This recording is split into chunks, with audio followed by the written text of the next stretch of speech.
Welcome to video number 3, which is about the Calvin cycle and adaptations to photosynthesis.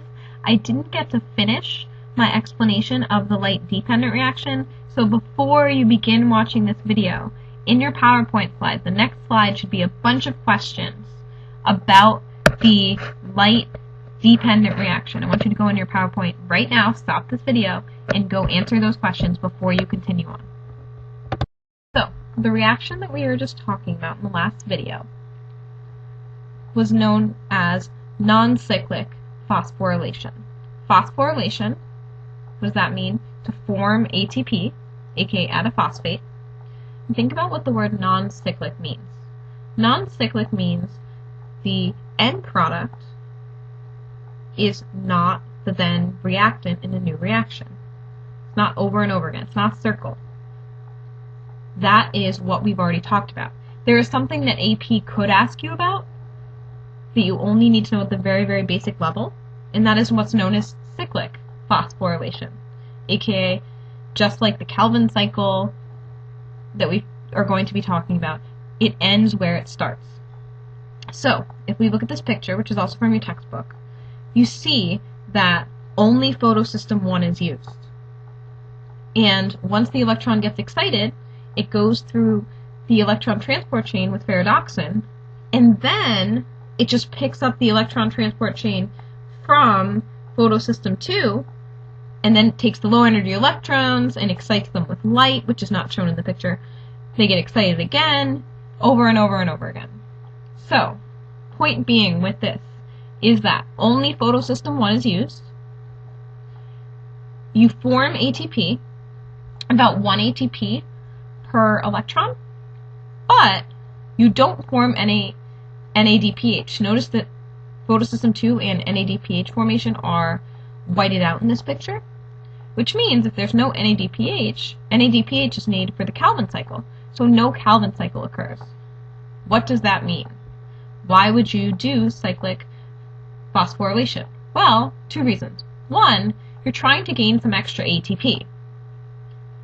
This process produces some ATP, so it's a process to gain some additional ATP. Also, scientists think it's a remnant of evolution. Before organisms did non-cyclic phosphorylation, they did cyclic phosphorylation. So in little tiny bacteria molecules, they do this. Some of them only have photosystem 1, which is why they do it. Some of them do it in addition to using non-cyclic phosphorylation. So, before we go on to the Calvin cycle, this picture, also from your book, shows you non-cyclic phosphorylation, the light-dependent reaction, as shown in the thylakoid. So a couple of important things to point out. Notice that you are in the thylakoid membrane, in the thylakoid space as they show it, and the H+ ions are pumped out into the stroma, which is the space between the thylakoid and the inner membrane. Notice that the electron transport chain is embedded within the thylakoid membrane. Notice that photosystem 2 and photosystem 1 are embedded within the thylakoid membrane. Notice that the NADPH and ATP are sent to the Calvin cycle. Just like figure 10.14, you need to know this picture. Very, very important. Now we have the light-independent reaction, also known as the Calvin cycle. The light-independent reaction means that it doesn't require light to occur. It can occur in the dark, but it can occur in the light as well. It just doesn't need light as a reactant.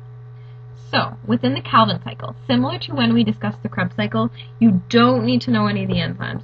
You don't need to know the entire cycle, but you do need to know the basic steps of the Calvin cycle.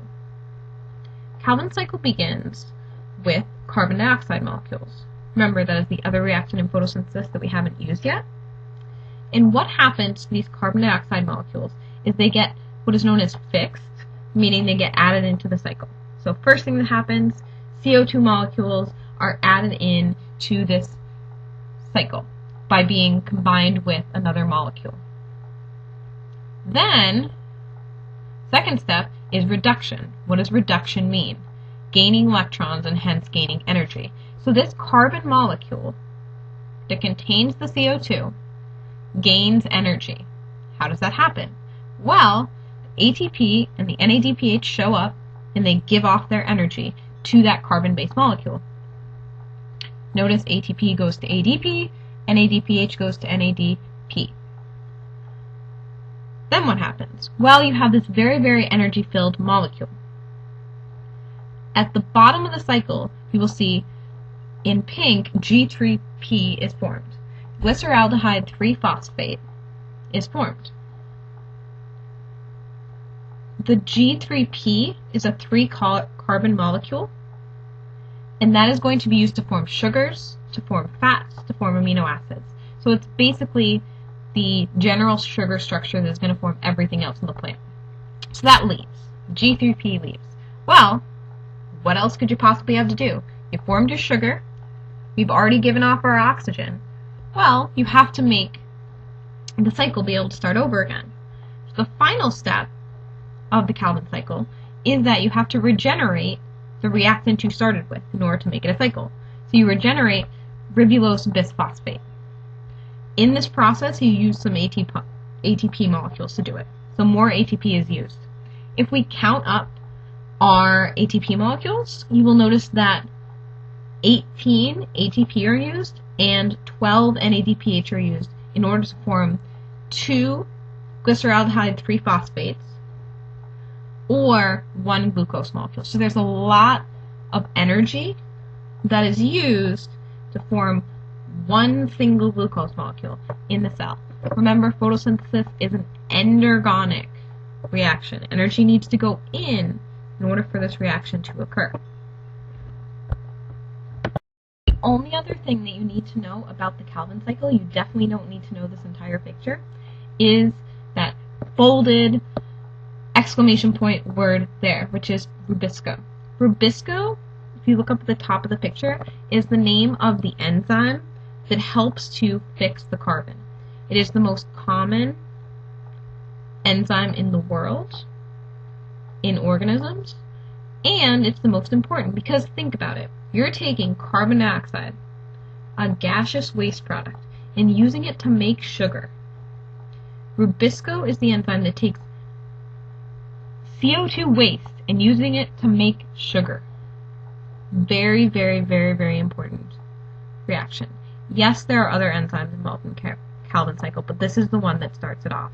Very, very, very important. You also need to know the name of the molecule that is present at the beginning of the Calvin cycle, which if you look over a little bit to the left of rubisco, you should see ribulose bisphosphate, RUBP. You need to know that molecule as well. You don't need to know any of the other names.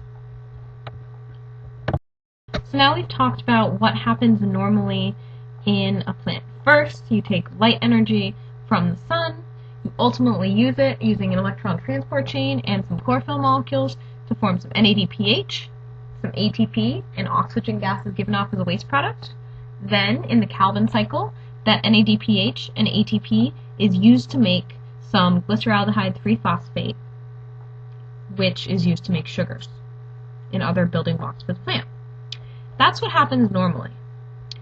But there are variations in the way this process can occur. Think about what normally would be a problem for a plant. What would be the most difficult part of being a plant? That would be your lack of access to water. Many plants exist in very dry conditions, which you're aware of. Well, how do these plants engage in photosynthesis in very dry areas? If you are in a very dry area, you're going to close your stomata. Well, if your stomata is closed, plant's mouth is closed, what's going to happen? It's not going to be able to get carbon dioxide. It's not going to be able to do photosynthesis normally.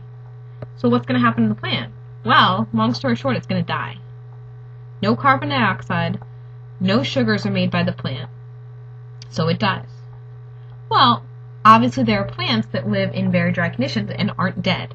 So there must be some modification that they make in order to be able to live in these areas. Our first adaptation is not an adaptation at all. Instead, it is just an example of why these adaptations are so important, is a process known as photorespiration. You think about what the word photorespiration means by breaking it down. Photo uses light energy from the sun, and respiration uses oxygen. Then you'll get a sense of what it means. So we use light energy from the sun, and we use oxygen to do something in some process. So what happens in photorespiration is you have a plant whose stomata is closed because it is very, very dry and hot out. What's going to happen? What's going to be the conditions inside the cell? Well, it's still going to have water, which is important, but there's going to be a lot of oxygen gas building up and not a lot of CO2 going in, because it's going to be going through photosynthesis with whatever CO2 it has. It's going to be building up oxygen. It's going to want to get rid of that oxygen, but it can't. It can't open its stomata because then it's going to lose water. So what happens is that oxygen is used in the Calvin cycle. When oxygen is used in the Calvin cycle, it forms this 2-carbon compound. Because remember, the 3-carbon compound that is formed is based on the CO2's adding the carbons. So it forms this useless 2-carbon compound, which eventually breaks down and has no function in the cell. So oxygen in photorespiration acts as a competitive inhibitor for CO2. There's lots and lots of oxygen around. Oxygen is going to bind with rubisco instead of carbon dioxide as a competitive inhibitor. This basically does not produce any NADPH, doesn't produce any ATP, so it's a useless process for the cell. It's very, very bad. So these adaptations that we're going to talk about, one of their goals is to reduce the possibility of photorespiration. First real adaptation is what is known as C4 plants. In normal Calvin cycle, normal plants, glyceraldehyde 3-phosphate that is formed is a 3-carbon molecule. So what happens in C4 plants is that they instead form a 4-carbon molecule. Why would you want to do this? It's extra energy to do this process. Well, basically, you're preventing the CO2 from being lost out of the cell. So you're basically conserving all of your carbon dioxide by first turning it into a C4 molecule. So then it can go into the Calvin cycle, form your glyceraldehyde 3-phosphate, and preventing photorespiration from occurring. The last adaptation I will explain to you by analogy. That is a picture of my friend running at night. Why run at night? What would be the benefit of doing that besides you don't have time to run during the day? Think about during the hot summer months. Why would an individual choose to run at night? Many times individuals run at night because it's too hot out to run during the day and not lose a lot of water. You potentially dehydrate and pass out if it's really, really warm out, right? So lots and lots of water loss if you are running around outside during the day as a human. What does that have to do with plants? Well, same thing happens to plants. If it's really, really hot out, the plants want to have their stomata closed during the day. So, what's another adaptation they can make? Well, they could, quote, run at night. Or, if we're talking about plants, have their stomata open at night because they're going to lose less water that way. They're still going to take in the carbon dioxide, but they're going to do it at a time when it's cooler out, so they're going to lose less water. So our third adaptation is known as a CAM plant. And these CAM plants open their stomata at night. They convert that CO2 to a C4 molecule, just like the C4 plants do. But the difference is that they then hold it. In a CAM plant, it converts it to a C4 molecule. Then it waits until the middle of the day when it has access to sunlight, which is also necessary for photosynthesis. And then it's going to convert it to glyceraldehyde 3-phosphate. Whereas in a C4 plant, it's going to convert it to a C4 molecule and then automatically use it in the Calvin cycle. So the difference between a CAM plant and a C4 plant is the time of day that the reaction occurs.